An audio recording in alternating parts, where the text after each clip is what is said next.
Hello dear fashion designers, welcome to my YouTube channel. If you're new here, you're welcome, and if you're a returning subscriber or viewer, thank you so much for tuning in again.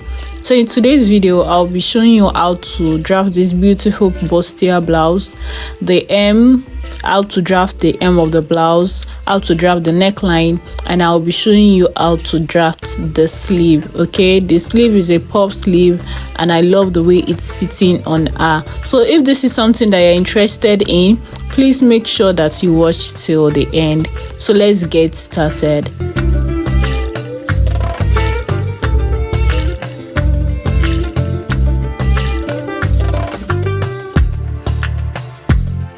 So first, I'm going to go ahead to draft my starting line. Next, I'm going to take my nipple measurements, which is 9.5, my under bust 12 inches, and then for my half length, I'm making use of 15.5 inches. Next, we take our blouse length, which is 21.5 inches. You will notice that the blouse length is just a little bit away from the waist. All right, please take note of that it was not too low. It's very important so as it will sit well on the hip. So I've gone ahead to label it. Next, I'm going to take my shoulder measurement, which is 7.5 inches. Then I'll take my neckline width, which is 3.5 inches. Afterwards, on my shoulder, I'm going to go down by 0.75 inches for my shoulder slope, and I'll just connect it to the neckline just like this. So I'll just use my marker to connect it. So next, for my chest line, I'm going to go down by 7.5 inches. You can get your chest line by dividing your bust measurement by 6 plus 1.5 inches. So I'll just go ahead and then make this line just like this so as to form our armhole curve. So on this chest line, I'm going to divide what I have there by 2, and then I'll go out by half inches so as to create our armhole curve. So I'll just connect it to the shoulder line just like this. Next, I'm going to take my bust measurement, which is 8.5 inches. Then I'll just go ahead to complete my armhole curve just like this. So after that is done, next I'm going to take my nipple to nipple measurement. I'll divide that by 2, which is 3.75 inches. I'm going to take that from the nipple point down to the blouse length just like this. Next, I'm going to take my ruler and then connect it together with a straight line. For my under bust tightening, I'm going to take in 0.75 inches at the left side and then 1.25 inches at the right side. So I'll do that till the blouse length just like this, same measurements, and then I'll use my ruler to connect it together. So I'll just go ahead to make the curve and connect it down to the nipple point. At the midpoint of my armhole curve, I'm going to connect it together to my nipple point just like this with my curve ruler. Next, I'm going to go ahead to mark half inches on both sides just like this for our armhole posterior darts. So I'll just go ahead to use my marker and then connect each point together just like this. I'll go ahead to measure what I have there, which is 1 inch, and I'll be extending the lower part just like this by 1 inch.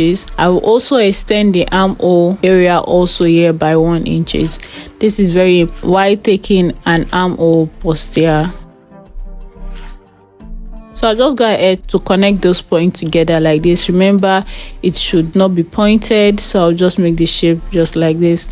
Next, I'm going to go ahead to take my waist measurement and I will add the dart allowance, which is 2 inches to it. And on the blouse length, I'm going to take my hip measurement and add 2 inches for the dart allowance. All right, so that is it for that. I'll just go ahead to use my curve ruler and then connect it together just like this. So next, let's move to our beautiful neckline.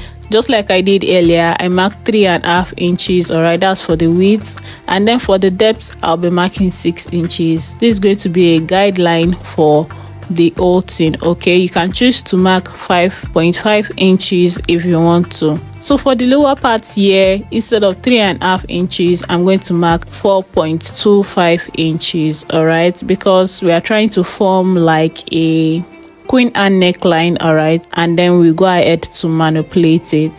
So I'll just connect it together first with a straight line for us to go ahead to manipulate it.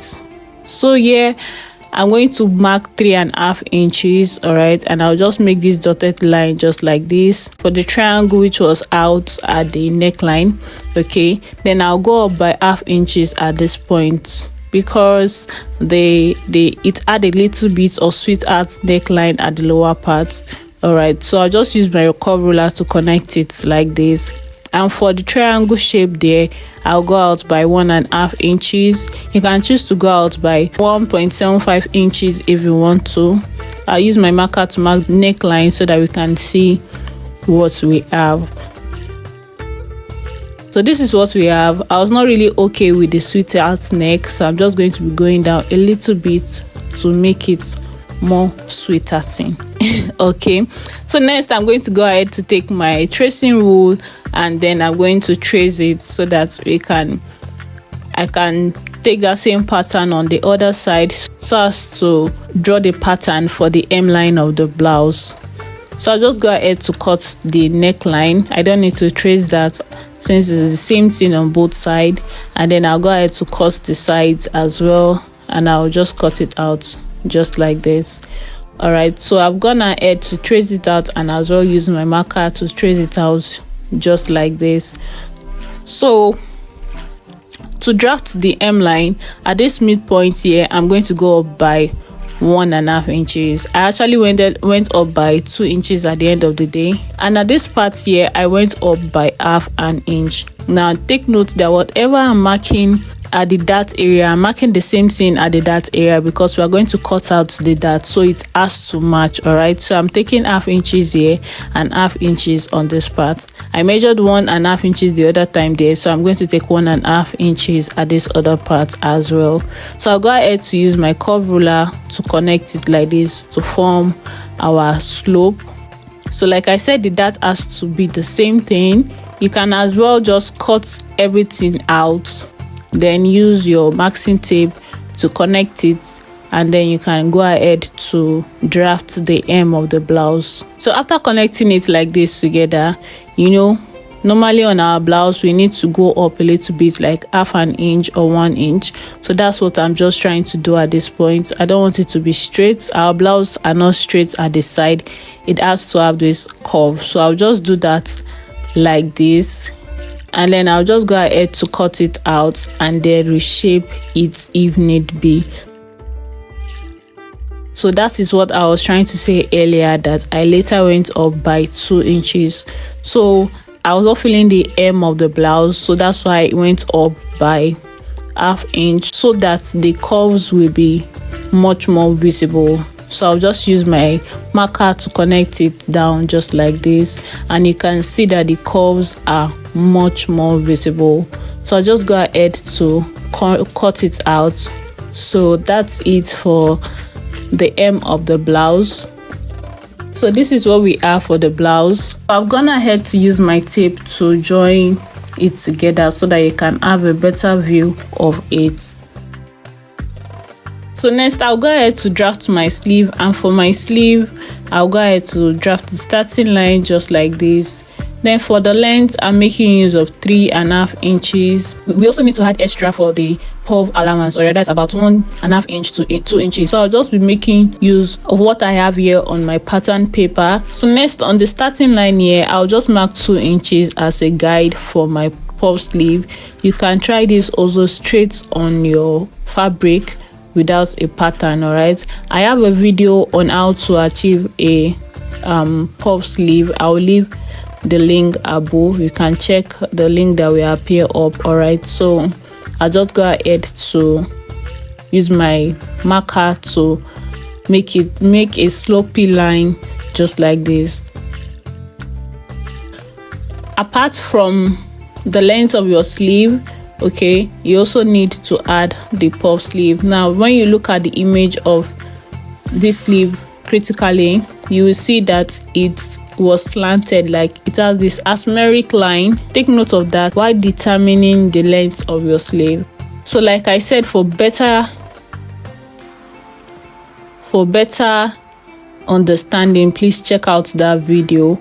All right, I have a detailed video on how you can achieve a puff sleeve. So this is what we have here.